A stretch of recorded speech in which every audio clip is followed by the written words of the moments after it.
রাধে কৃষ্ণ বন্ধুরা, কেমন আছেন আপনারা?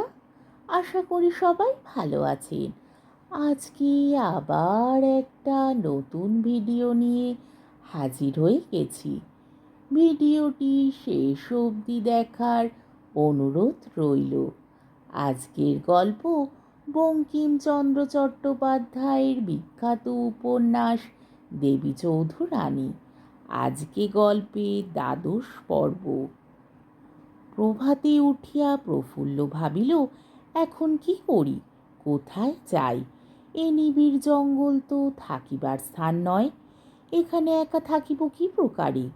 যাই বা কোথায়? বাড়ি ফিরিয়া যাইব, আবার ডাকাইতে ধরিয়া লইয়া যাইবে। আর যেখানে যাই এ ধনগুড়ি লইয়া যাই কি প্রকারে? লোক দিয়া বাহিরে লইয়া গেলে জানাজানি হবে, চোর ডাকাইতে কাড়িয়া লইবে। লোকই বা পাইব কোথায়? যাহাকে পাইব তাহাকেই বা বিশ্বাস কি? আমাকে মারিয়া ফেলিয়া টাকাগুলি কাড়িয়া লইতে কতক্ষণ? এই ধনের রাশির লোক কে সংবরণ করিবে?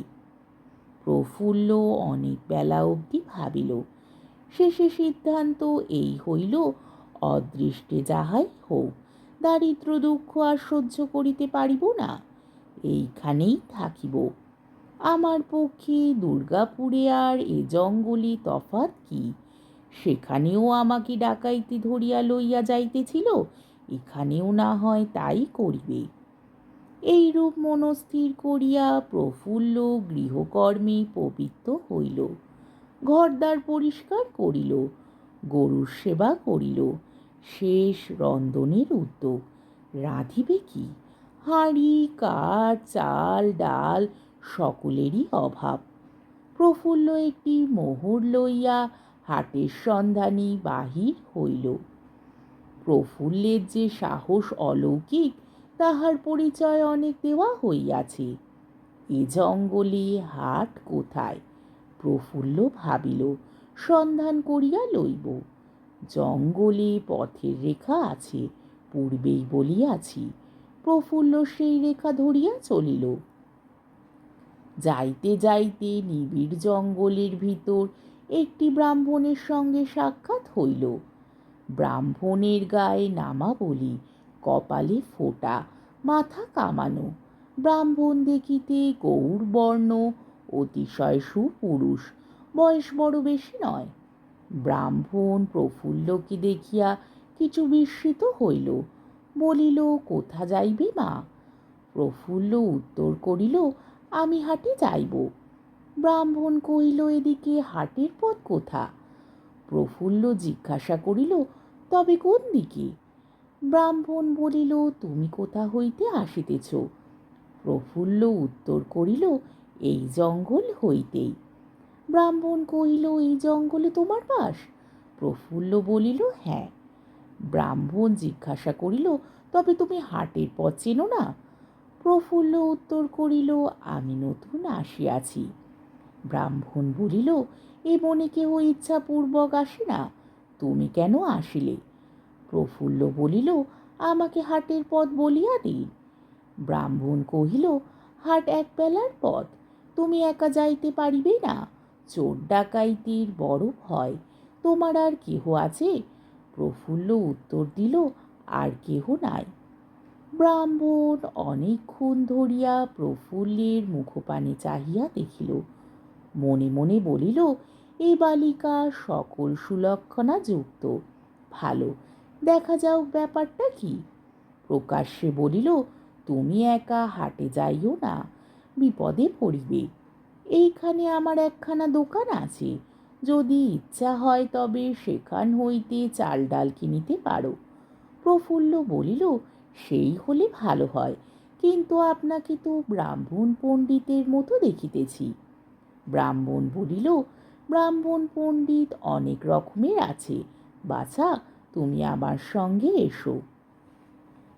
এই বলিয়া ব্রাহ্মণ প্রফুল্লকে সঙ্গে করিয়া আরো নিবিড়তর জঙ্গলের মধ্যে প্রবেশ করিল। প্রফুল্লের একটু একটু ভয় করিতে লাগিল, কিন্তু এ বনে কোথায় বা ভয় নাই। দেখিল সেখানে একখানি কুঠির আছে, তালা চাবি বন্ধ, কেহ নাই। ব্রাহ্মণ তালা চাবি খুলিল। প্রফুল্ল দেখিল দোকান নয়, তবে হাঁড়ি কলসি চাল ডাল নুন তেল যথেষ্ট আছে। ব্রাহ্মণ বলিল, তুমি যাহা একা বইয়া লইয়া যাইতে পারো লইয়া যাও। প্রফুল্ল যাহা পারিল তাহা লইল। জিজ্ঞাসা করিল, দাম কত দিতে হইবে? ব্রাহ্মণ বলিল, 1 আনা। প্রফুল্ল বলিল, আমার নিকট পয়সা নাই। ব্রাহ্মণ জিজ্ঞাসা করিল, টাকা আছে? দাও, ভাঙাইয়া দিতেছি। প্রফুল্ল উত্তর করিল, আমার কাছে টাকাও নাই। ব্রাহ্মণ কহিল, তবে কি নিয়া হাটে যাইতেছিলে? প্রফুল্ল বলিল, একটি মোহর আছে। ব্রাহ্মণ কহিল, দেখি। প্রফুল্ল মোহর দেখাইল। ব্রাহ্মণ তাহা দেখিয়া ফিরাইয়া দিল। বলিল, মোহর ভাঙাইয়া দি, এত টাকা আমার কাছে নাই। চলো, তোমার সঙ্গে তোমার ঘরে যাই, তুমি সেইখানে আমাকে পয়সা দিও। প্রফুল্ল বলিল, ঘরেও আমার পয়সা নাই। ব্রাহ্মণ কহিল, সবই মোহর? তা হোক, চলো তোমার ঘর চিনিয়া আসি। যখন তোমার হাতে পয়সা হইবে তখন আমায় দিও, আমি গিয়া নিয়া আসিব। এখন সবই মোহর কথাটা প্রফুল্লের কানে ভালো লাগিল না। প্রফুল্ল বুঝিল যে এ চতুর ব্রাহ্মণ বুঝিয়াছে যে প্রফুল্লের অনেক মোহর আছে, আর সেই লোভেই তাহার বাড়ি দেখিতে যাইতে চাহিয়াছে। প্রফুল্ল জিনিসপত্র যাহা লইয়াছিল তাহা রাখিল। বলিল, আমাকে হাটে যাইতে হইবে, আমার কাপড় চোপড়ের বরাত আছে। ব্রাহ্মণ হাসিল, বলিল, মা, মনে করিতেছ আমি তোমার বাড়ি চিনিয়া আসিলে তোমার মোহরগুলি চুরি করিয়া লইব? তা তুমি কি মনে করিয়াছ হাটে গেলেই আমাকে এড়াইতে পারিবে? আমি তোমার সঙ্গ না ছাড়িলে তুমি ছাড়িবে কি প্রকারে? সর্বনাশ! প্রফুল্লের গা কাঁপিতে লাগিল। ব্রাহ্মণ বলিল, তোমার সঙ্গে আমি প্রতারণা করিব না। আমাকে ব্রাহ্মণ পণ্ডিত মনে করো আর যাই মনে করো, আমি ডাকাইতের সর্দার। আমার নাম ভবানী পাঠক। প্রফুল্ল স্পন্দহীন। ভবানী পাঠকের নাম সে দুর্গাপুরেও শুনিয়াছিল। ভবানী পাঠক বিখ্যাত দস্যু। তাহার ভয় বরেন্দ্রভূমি কম্পমান। প্রফুল্লের বাক্যস্ফূর্তি হইল না। ভবানী বলিল, বিশ্বাস না হয় প্রত্যক্ষ দেখো। এই বলিয়া ভবানী ঘরের ভিতর হইতে একটা নাগাড়া বা দামামা বাহির করিয়া তাহাতে গোটা কত ঘা দিল। মুহূর্ত মধ্যে 50-60 কালান্তক জমের মতো জওয়ান লাঠি সড়কি লইয়া উপস্থিত হইল। তাহারা ভবানীকে জিজ্ঞাসা করিল, কি আজ্ঞা হয়? ভবানী বলিল, এই বালিকাকে তোমরা চিনিয়া রাখো। ইহাকে আমি মা বলিয়াছি। ইহাকে তোমরা সকলে মা বলিবে এবং মার মতো দেখিবে। তোমরা ইহার কোনো অনিষ্ট করিবে না, আর কাহাকেও করিতে দিবে না। এখন তোমরা বিদায় হও। এই বলিবা মাত্র সেই দস্যুদল মুহূর্ত মধ্যে অন্তর্হিত হইল। প্রফুল্ল বড় বিস্মিত হইল। প্রফুল্ল স্থির বুদ্ধি, একেবারেই বুঝিল যে ইহার শরণাগত হওয়া ভিন্ন আর উপায় নাই। বলিল, চলুন, আপনাকে আমার বাড়ি দেখাইতেছি। প্রফুল্ল দ্রব্য সামগ্রী যাহা রাখিয়াছিল তাহা আবার লইল। সে আগে চলিল, ভবানী পাঠক পশ্চাৎ পশ্চাৎ চলিল।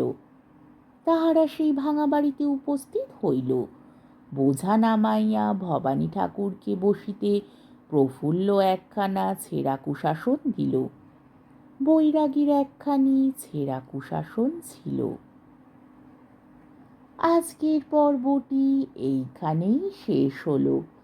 আমার ভিডিওটি যদি আপনাদের ভালো লেগে থাকে তাহলে আমাকে কমেন্টের মাধ্যমে আপনাদের মূল্যবান মতামত অবশ্যই জানাবেন এবং আমার ভিডিওটিকে লাইক ও শেয়ার করার ও আমার চ্যানেলটিকে সাবস্ক্রাইব করারও অনুরোধ রইল।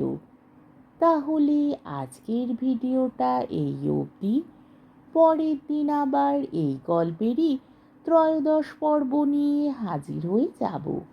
ততক্ষণ পর্যন্ত আপনারা সবাই ভালো থাকবেন, সুস্থ থাকবেন, সাবধানে থাকবেন এবং আমার ভিডিওটি দেখতে থাকবেন। তাহলে আজকে আসি। রাধে কৃষ্ণ।